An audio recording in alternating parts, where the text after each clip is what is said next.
morning, everyone, and welcome to Carnival Radio Breakfast Show. This is Newspaper Review.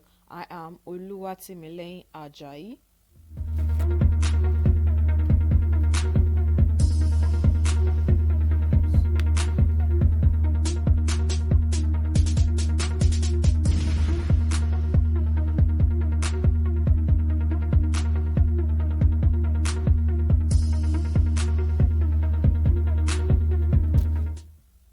And here are the headlines. Spraying 1,000 naira notes lands Gombe woman in EFCC net.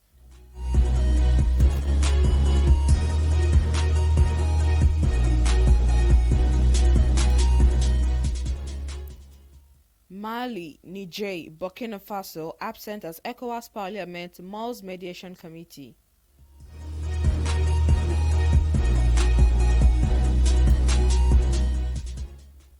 Labour federal government meeting ends in deadlock.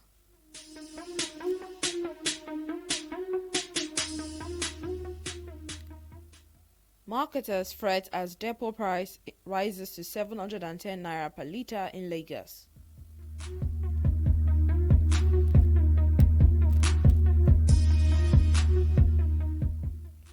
Mop up illegal arms, ammunitions in circulation, reps tell IG.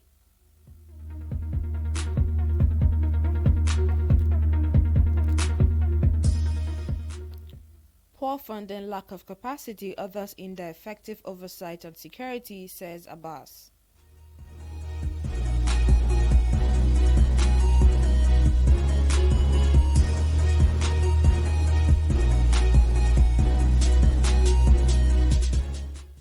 To begin the news this morning, in a swift crackdown on currency abuse, the Economic and Financial Crimes Commission (EFCC) has arrested a Gombe woman, Janti Emmanuel, for publicly spraying 1,000 naira notes at a social event.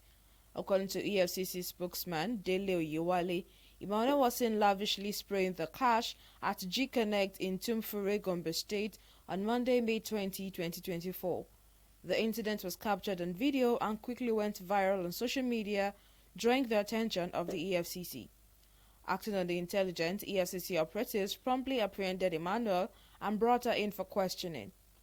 During the interrogation, she admitted to committing the offense, citing a moment of excitement and recklessness. The EFCC has vowed to continue its campaign against currency abuse, which is punishable under the Central Bank of Nigeria (CBN) Act. The agency warned that such behavior will not be tolerated as it undermines the dignity and the value of the naira. Emmanuel will face charges in court once investigations are concluded, and if found guilty, she may face a fine or imprisonment, or both. This development comes on the heels of a recent case involving a celebrity cross-dresser, Idris Okuneye, aka Bob Risky, who was sentenced to 6 months in prison for a similar offense.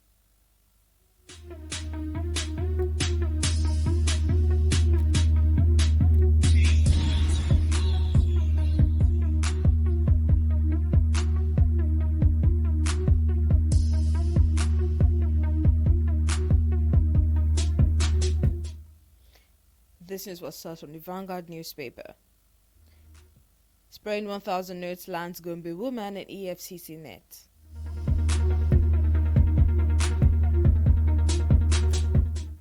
The Economic Community of West African States, ECOWAS Parliament, yesterday mulled the appointment of an ad hoc mediation committee to get Mali, Niger, and Burkina Faso absent at the extraordinary session to resign their decision on membership of the parliament.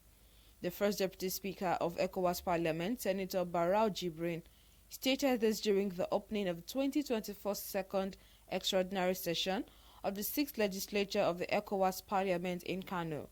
Senator Barau, who doubles as the deputy Senate president of the Nigerian Red Chamber, called for strong collaboration between the community's parliament and other ECOWAS institutions to promote democracy, strengthen security, and advance development in the sub-region.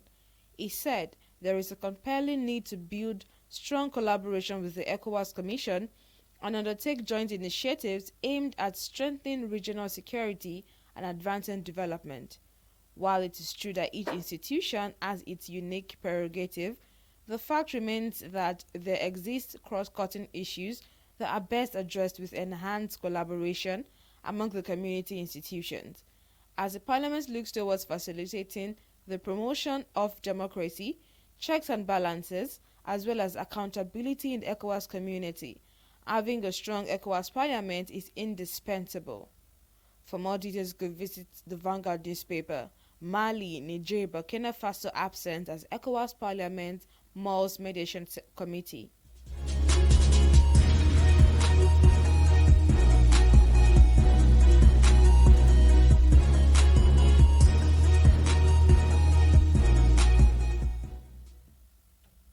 Away from that, independent petroleum marketers have expressed concern over the rising price of premium motor spirit (PMS), otherwise known as petrol, in private depots to 710 naira per litre.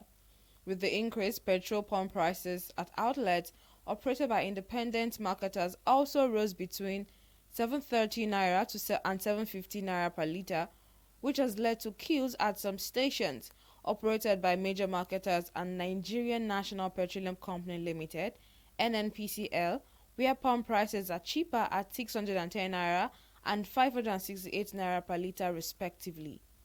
A visit to the private depots in the Satellite and Apapa areas of Lagos showed that prices varied as the products were sold between 701 naira and 735 naira per litre. The depots with the highest price include Bovas Depot, which sold petrol to independent marketers at 762 naira per litre, followed by MRS Depot with 735 naira per litre.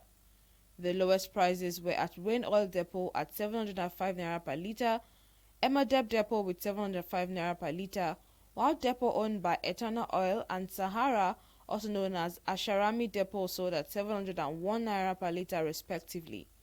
One of the independent marketers who spoke on condition of anonymity stated most major marketers own tank farms in Lagos and they buy directly from NNPC. Scarcity has eased out a bit because NNPC supply mainly to major marketers, but we the independent marketers are struggling as we depend on these major marketers for product. For more details, you could visit the Vanguard newspaper. Marketers fret as depot price rises to 710 naira per litre in Lagos.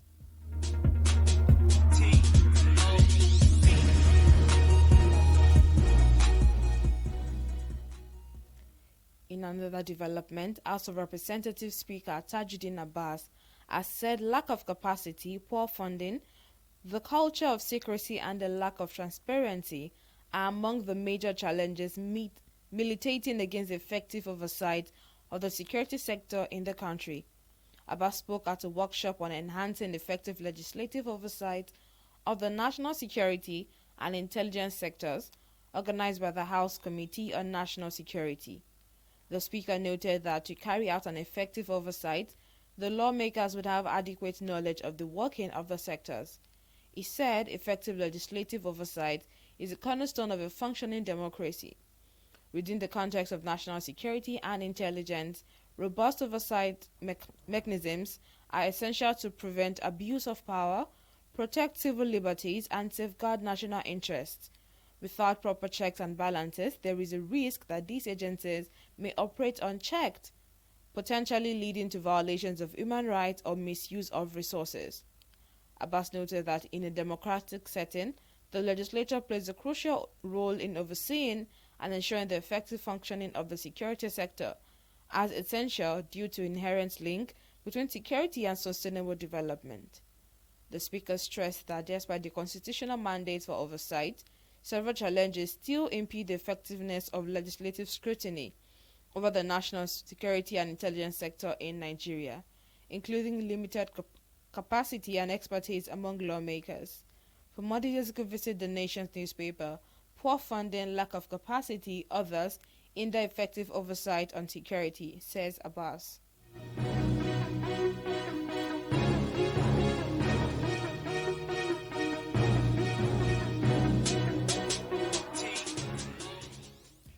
In similar development, the House of Representatives yesterday urged the Inspector General of Police (IGP) to carry out a comprehensive mop-up of all arms, ammunition, AK-47 rifles, cutlasses, and other weapons in the possession of others and individuals and to prohibit the public carrying of such arms and weapons.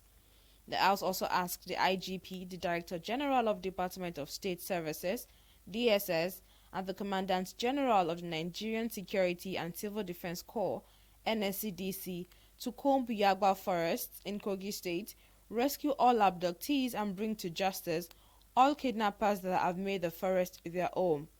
Adopting a motion of urgent public importance by Leke Abejide, ADC Kogi, the House urged the Chief of Defense Staff, CDS, and the IGP to identify and profile all persons living in obscurity within Yagba in the interest of the security of the area in particular and the country in general. The House sought the setting up of a comprehensive security strategy in collaboration with stakeholders to address the root causes of insecurity and ensure the safety and well-being of all residents of Yagba Federal Constituency in Kogi State. The lawmakers expressed concerns over the growing insecurity in the area, which was hitherto renowned for peace but has become a hotbed for banditry, kidnapping and other criminal activities. Moving the motion, Abejide informed his colleagues that on May 7, about 10 gunmen in black dresses invaded the community in the constituency and abducted a prominent businesswoman, Buki, and a male customer after shooting indiscriminately, causing panic among the residents. The lawmaker attributed the incident to what he called the failure of relevant authorities to protect the lives and property of the constituents, leaving them vulnerable to incessant attacks, killings, kidnappings, and violations perpetrated by armed groups. This news was sourced from the nation's newspaper. More pop illegal arms, ammunition in circulation, reps tell IG.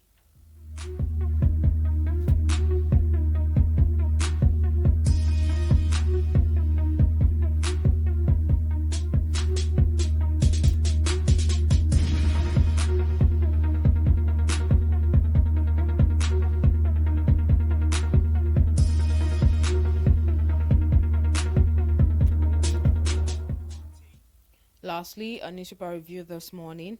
The tripartite minimum wage negotiation meeting involving organized labor, the federal and state governments, the organized private sector (OPS) yesterday ended in deadlock, following Labour's dismissal of the government's 54,000 naira offer as expected.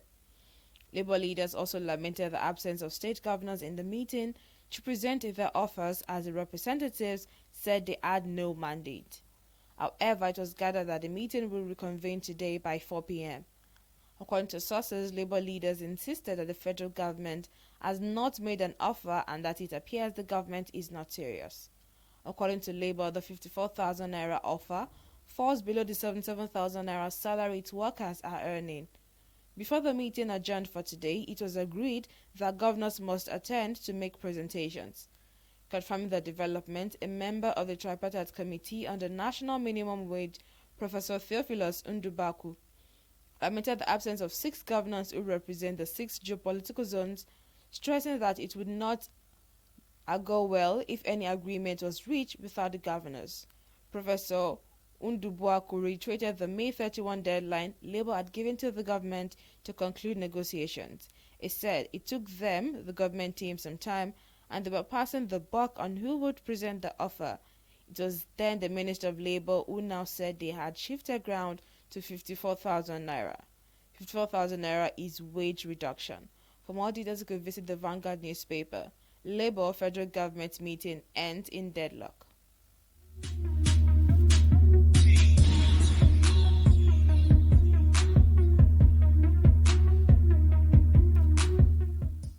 To bring the newspaper review to a close this morning, here's a quick recap of the headlines. Spraying 1,000 naira notes lands Gombe woman in EFCC net. Mali, Niger, Burkina Faso absent as ECOWAS Parliament Malls Mediation Committee. Minimum wage, Labour federal government meeting ends in deadlock. Marketers fret as depot price rises to 710 naira per litre in Lagos. More pop illegal arms, ammunition in circulation, reps tell IG.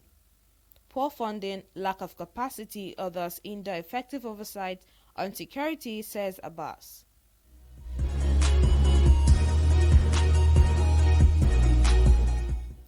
And that ends the newspaper review on Carnival Radio. Thank you very much for joining us. My name remains Oluwatimileyin Ajayi. You can download the Carnival Media app from the Google Play Store and the iOS App Store. You can also check out our website at carnivalmedia.ng. Enjoy the rest of your day.